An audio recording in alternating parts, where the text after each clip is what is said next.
Alors, bonjour Pierre Lecroiset, est-ce que vous pourriez vous présenter s'il vous plaît? Oui, bonjour, Pierre Lecroiset. Donc, je représente l'UMI, l'Union des métiers et des industries de l'hôtellerie. Je suis un ancien professionnel de l'hôtellerie-restauration. C'est un métier que j'ai fait pendant 45 ans, aussi bien en tant qu'employé qu'en tant que manager d'établissement. D'accord. Et en quoi est-ce que l'alternance et l'apprentissage, c'est un profil qui intéresse le secteur d'activité dans lequel vous travaillez? Alors, nous sommes des métiers qui recrutons beaucoup par alternance. L'apprentissage a été la base de nos formations. À l'heure actuelle, nous formons en apprentissage juste sur des niveaux supérieurs, type BTS. Alors, pourquoi est-ce que l'apprentissage est intéressant?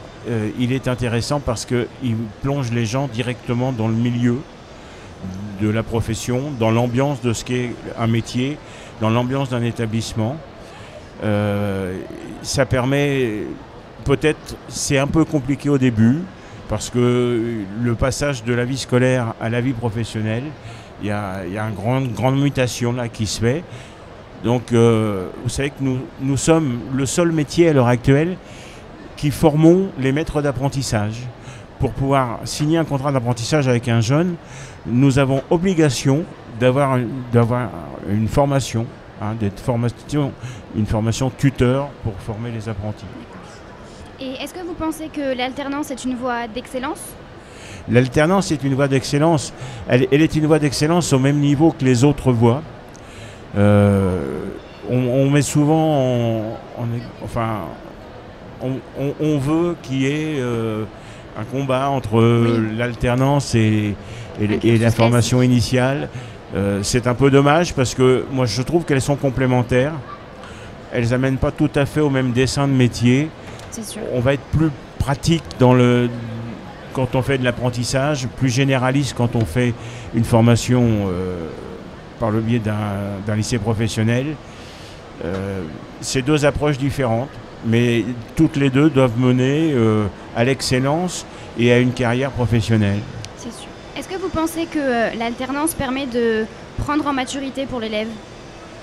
Pardon, je sais pas. Est-ce que vous pensez que l'alternant peut être plus mature par le fait de travailler dans un établissement et travailler dans une entreprise? J'ai dit, l'approche est différente. Les métiers, on va être plus axé sur un métier. Je prends les métiers de l'hôtellerie et de la restauration, ce sont de multiples métiers. Quand on est en lycée professionnel, on a une vue un peu généraliste de l'ensemble des métiers, même si on passe un bac pro de cuisine ou de service. Quand on fait un BP qui est à même niveau que le bac pro, on va être beaucoup plus cuisinier. Oui. Voyez, on va maîtriser plus son domaine de la cuisine plutôt que d'avoir un esprit généraliste. Ok. Et pour finir, est-ce que vous pourriez nous donner 3 points positifs de l'alternance? Alors, les points positifs de l'alternance, c'est que je vais être un peu pragmatiste au départ. À partir du moment où vous signez un contrat d'apprentissage, vous deveniez employé de l'entreprise. Ouais. C'est-à-dire que vous commencez à cotiser pour votre retraite. Non, ça fait sourire, mais c'est quand même quelque chose.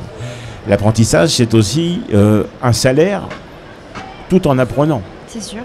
C'est quand même pas négligeable quand on a 15-16 ans d'avoir 25, 30, 40% du SMIC en salaire. L'apprentissage, c'est aussi rentrer dans des filières de profession. Nos professions en particulier, on a la formation et puis derrière, on a ce qu'on appelle un peu comme les ouvriers qui font le tour de France. Nous aussi, on a un peu ce programme. C'est-à-dire qu'on apprend dans une entreprise et puis derrière, on va avoir dans les autres, parce que chaque restaurant, chaque hôtel a une façon différente d'approcher le métier. Donc, il est important d'avoir une connaissance plus générale et d'aller la chercher dans les établissements. Ok, bon bah super, je vous remercie pour l'interview. Je vous en prie. Merci.